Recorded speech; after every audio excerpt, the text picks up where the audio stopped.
किशोर दा तो बेसिकली एक एहसास है, एक एक्सपीरियंस है और मैं तो एक केवल कंपोजर हूँ। किशोर दा जब गाते थे तो उनकी ना वो हर एक एक्टर की आवाज़ में आ जाते थे। लाइक अगर अमित जी के बारे में गा रहे हैं, राज कपूर के बारे में गा रहे हैं, तो वो ऑटोमेटिक वो ऐसा लगता था कि वो खुद गा रहे हैं। तो अगर आज के दौर में ऐसा कोई सिंगर आप एक के अकॉर्डिंग कौन लगता है कि वो उस एक्टर के जैसे मतलब किशोर दा के जैसे गा सकते हैं? मतलब कोई नहीं है। Music is not just about सुर ताल, वो तो हाइजीन है, वो तो होगा ही, that's a given.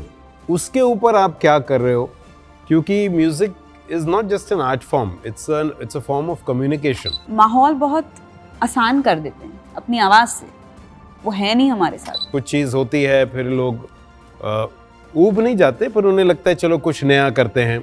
So I think ये तो चलता रहेगा। Adapting to different voice cultures of different singers is not possible आज की तारीख में। प्रॉब्ली आज के एक्टिंग में भी वो बात नहीं है for a playback singer to adapt to it. तुम रहते हो डैश के पास, दिल के पास? हाँ जी।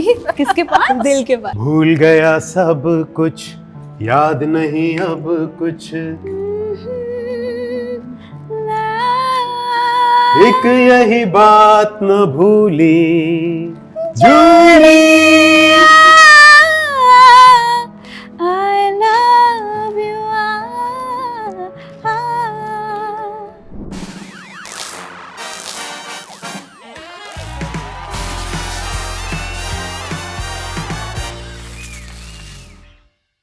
Hi, this is Meghna Tiwari and you guys are watching me on Instant Bollywood.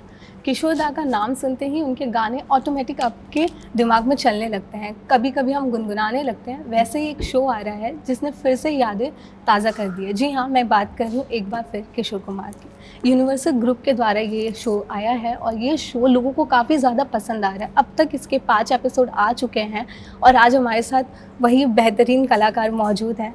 Sir, ma'am, welcome to our channel and I am glad कि मुझे मौका मिला इसके लिए, क्योंकि किशोर दा के बारे में हम बहुत ही कम जानते हैं। तो पहले तो मुझे शो के बारे में बताइए। एक और बार किशोर कुमार जी 11 गानों का गुलदस्ता है और इसमें सिर्फ गाने और म्यूज़िक वीडियोस नहीं हैं जो कि यूजुअली म्यूज़िक लेबल्स परोसते हैं, प्रस्तुत करते हैं, पर ये एपिसोड्स हैं जहाँ पर सब लोगों ने किशोर दा के बारे में बातें की हैं और आर्टिस्ट जो हमारे साथ जुड़े हैं उन्होंने तो किया ही है, परंतु हमारे यहाँ कुछ जो हमारे अजीज़ मित्र हैं जैसे विशाल भारद्वाज जी जो लेजेंड हैं, और अनु मलिक हों या कल्याण जी आनंद जी भाई हों, आनंद जी भाई, या समीर रंजान साहब हों, सब ने कुछ बातें की हैं क्योंकि ये वो लोग हैं जिन्होंने किशोर दा के साथ काम किया है। सो ऐसे करके हमने 10-10 मिनट के कुछ एपिसोड्स बनाए हैं जो सोनी एंटरटेनमेंट टेलीविज़न के यूट्यूब चैनल पर और सोनी लिव OTT पर अवेलेबल हैं। तो करीब एक 70-75 मिनट की एक पूरी फिल्म है किशोर दा पर जो हम लोगों ने की है। और सबसे बेहतरीन बात इसमें यह है कि किशोर दा का परिवार हमारे साथ जुड़ा है, जो उनके फ्लैग बेरर हैं, टॉर्च बेरर हैं, अमित कुमार जी सर। उन्होंने इस प्रोजेक्ट को ब्लेस किया है, 2 गाने उन्होंने खुद गाए हैं। So that's how I think बहुत 360 डिग्री ब्लेसिंग के साथ ये प्रोजेक्ट हुआ है। मैं आप सबसे एक एक करके जानना चाहूँगी कि किशोर दा एक ऐसे गायक थे और कंपोज़र, डायरेक्टर, एक्टिंग सब कर लिया है उन्होंने, बट जब वो गाते तो वो मूडी होते थे, उनको मूड के हिसाब से वो गाना गाते हैं। मैंने जैसा सुना है उनके बारे में, तो जब आप इनके बारे में गाए थे तो क्या उनके वो जोन में आपको जाना पड़ता था कि वो वैसे ही आवाज़ आनी चाहिए, वैसा ही सब कुछ होना चाहिए, ऐसा कुछ प्रेशर समथिंग? हाँ बिल्कुल, क्योंकि जब मैंने तिनका तिनका गाया था तो वो मैं एक्चुअली 3 बार गाई। No, I had to go to the studio again and again, switch off all the lights and feel it. तो वो सोल आना चाहिए गाने में, यू नो। सर, आप कैसे गाते हो जो किशोर दा के लिए आपको गाना होता तो? नहीं, किशोर दा तो बेसिकली एक एहसास है, एक एक्सपीरियंस है और मैं तो एक केवल कंपोज़र हूँ, मैं गाता नहीं हूँ। लेकिन जब भी मैं कंपोज करता हूँ तो मुझे लगता है कि अगर किशोर कुमार की कॉम्पोजिशन कैसे गाते हैं तो वहाँ से कुछ चीज़ें पिकअप करता हूँ और फिर अपने सिंगर्स को कम्युनिकेट करता हूँ ताकि वो भी वो चीज़ों को जितना भी उनकी एबिलिटी के हिसाब से वो ला पाएँ। Because music is not just about सुर ताल, वो तो हाइजीन है, वो तो होगा ही, दैट्स अ गिवन। उसके ऊपर आप क्या कर रहे हो, क्योंकि music is not just an art form, it's a form of communication.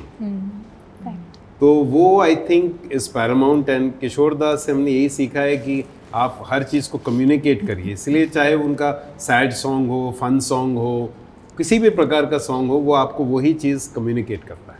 शामिली आप?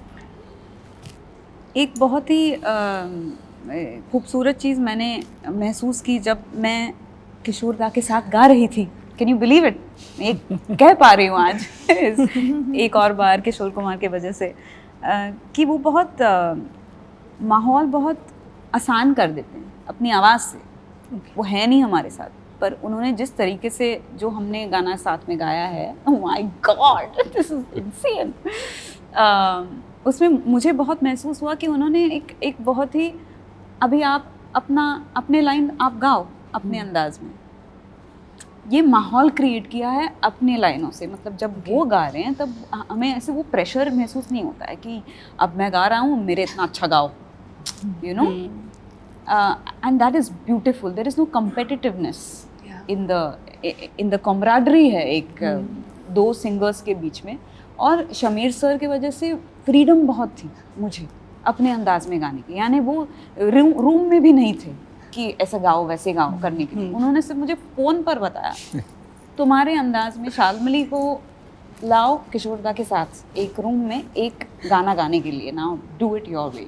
तो आई थिंक ये दोनों चीज़ों का कॉम्बिनेशन इतना बेहतरीन रहा है कि एक मैजिकल से गाने उतर कर आए हैं इस एल्बम में। ओके हम सर, आप क्या कहना चाहेंगे? जी बिल्कुल, जैसे शामिली बोली उसी हिसाब से मेरा भी यही कहना है कि एक चीज़ मैं कहना चाहूँगी, जो लोक संगीत है जी, उसमें लिमिट नहीं है। तो मुझे जो लिमिट, वो जो बचपन से सीखते हुए आ रहा हूँ, वो ही इस गाने में, जब शामिर भाई ने मुझे वो गाना भेजा था, तो जैसे वो गाना गाते हैं तो गाने के शब्द को वो गाना बताते हैं, जैसे सागर, तो मतलब सागर को सागर दिखा रहे हैं कि ये सागर है। तो वही चीज़ लिमिट बिल्कुल नहीं है। और मैंने भी इसमें जब मैं गा रहा था तो मैंने वो फील किया कि जो बचपन हम गाते हुए आ रहे हैं, जिस तरह से गाते हुए आ रहे हैं, अपने अंदाज में गाते आ रहे हैं, खुलेपन से गाते हुए आ रहे हैं, वो सारी चीज़ें मैंने वहाँ पर फील की। और डेफिनेटली मैंने किशोर दा के साथ गाया। राइट ये कितने लोगों को बोलने का मतलब एक अपने आप में बहुत बड़ी उपलब्धि है। इफ अगर किशोर दा आज हमारे साथ होते तो आपका ही कोई गाना उनके साथ कौन सा गाना गाते हैं? कौन सा? देखिए वो तो चौमुखा बाग, जो मारवाड़ी बोलते हैं चौमुखा बाग, चौमुखा मतलब वर्सटाइल, हर गाना गा सकते। तो बट कोई एक गाना जो आपके दिल के करीब है और वो आपको अगर मौका मिलता है उनके साथ गाने का, वो कौन सा होता? What a great question.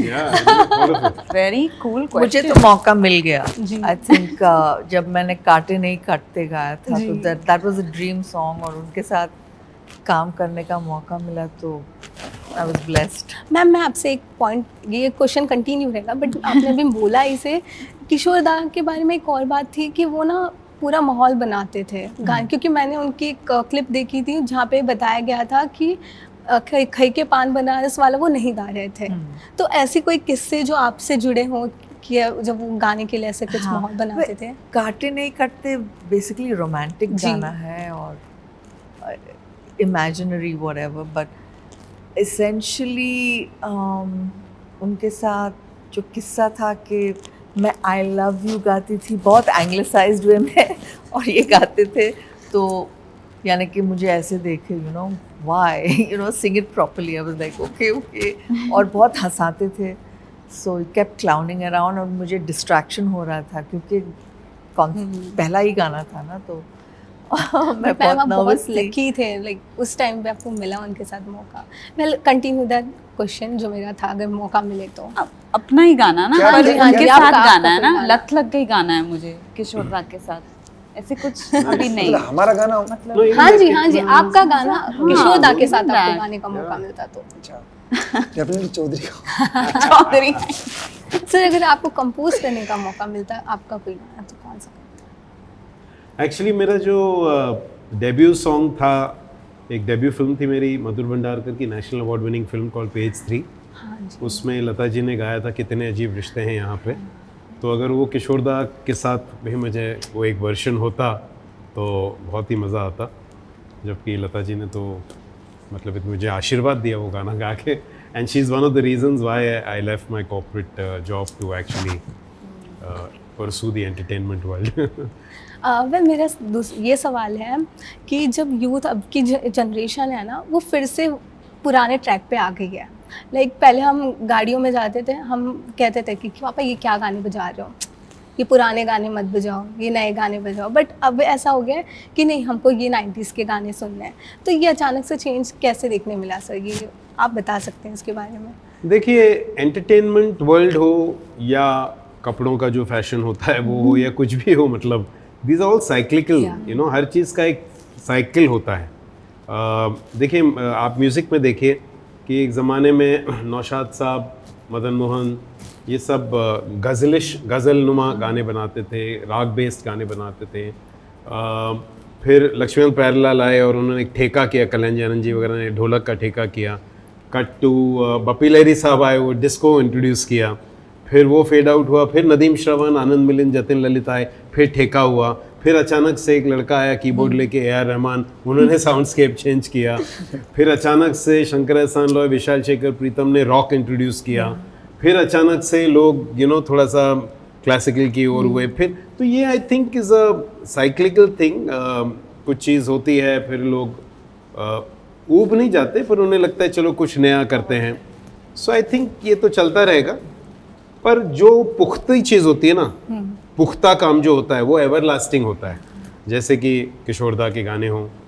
तो इसीलिए ये तो हमेशा रहेंगे, और हमने देखा है that they have survived the test of times, और they are here to stay.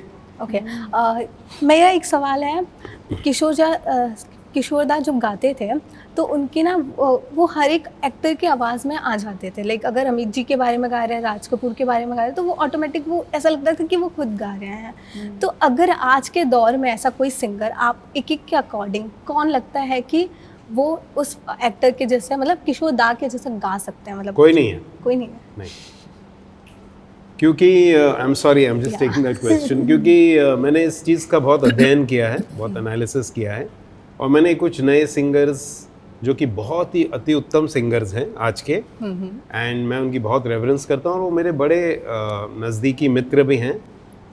हम लोग बहुत ही ज़्यादा, वी आर लाइक ब्रदर्स, सभी जो आज के सिंगर्स हैं। लेकिन वो खुद भी ये बात कहेंगे, मैं ऐसा नहीं कह रहा हूँ, वो खुद भी ये कहेंगे कि adapting to different voice cultures of different singers is not possible आज की तारीख में। ऑल्सो प्रॉबेबली बिकॉज उन एक्टर्स का भी अपना एक तरीका था, तो probably it was also easier to adapt, क्योंकि आपको दिखता है राजेश खन्ना साहब या बच्चन साहब ऐसा, तो वो आपको वो चीज़ें हैं, यू नो। प्रॉब्ली आज के एक्टिंग में भी वो बात नहीं है for a playback singer to adapt to it, so it goes both ways. Alright, let's एक गेम खेलते हैं, क्योंकि आप लोग बहुत टाइम से बातें कर रहे थे। एक गेम खेलते हैं, तो मैं आपसे कुछ सवाल पूछूंगी कि आप लोगों को किशोर दा के बारे में क्या पता है, और एक दूसरा गेम होगा जहाँ पे मैं लिरिक्स को चेंज कर दूंगी और आपको उसको सही करना है। तो पहला सवाल है कि किशोर दा का रियल नाम क्या था? Abhas Kumar Ganguly. Oh, I didn't know that. Wow, there's no buzzer or anything. Okay. Kishore Kumar ji का जन्मदिन कब होता है? 4 अगस्त 1929। Okay. क्योंकि शायद मैं गलत हूँ यहाँ। क्या हो गया? Correct नहीं है नहीं, ना? शायद मैं सही गलत है। हूँ। नहीं, क्यों नहीं, आप- यहाँ पे लिखा है 13 अगस्त। No, 13th October is when he passed away in 1987. 4th August is Kishore Da's birth date in 1929. 4th August is also birthday of Vishal Bhardwaj ji. वो अपने आप में एक मुकम्मल आर्टिस्ट हैं, खुद गाते हैं, कंपोज करते हैं, और प्रोड्यूसर डायरेक्टर भी हैं, तो is almost there as versatile as Kishore da. Kishore sir का सबसे मतलब पहला गाना कौन सा था, या फिर जो सबसे ज्यादा फेमस Oh my है, God, we're all going to सबसे fail. famous या जिसकी सबसे वजह से पहला? हमको और पहला ज़्यादा- गाना। वो तो आई थिंक शान जस्ट हाँ, मेंशन सम सॉन्ग 20 साल पहले 20 साल बाद before- कौन सा था वो, where he said that song took him to You remember he said something that it took him 20 years to get To one actually song get that which one big just hit. echoed Sawan me. Bhado no. No.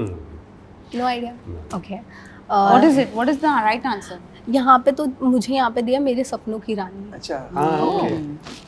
I don't know I am No, right but और he not sang songs before that which were big also.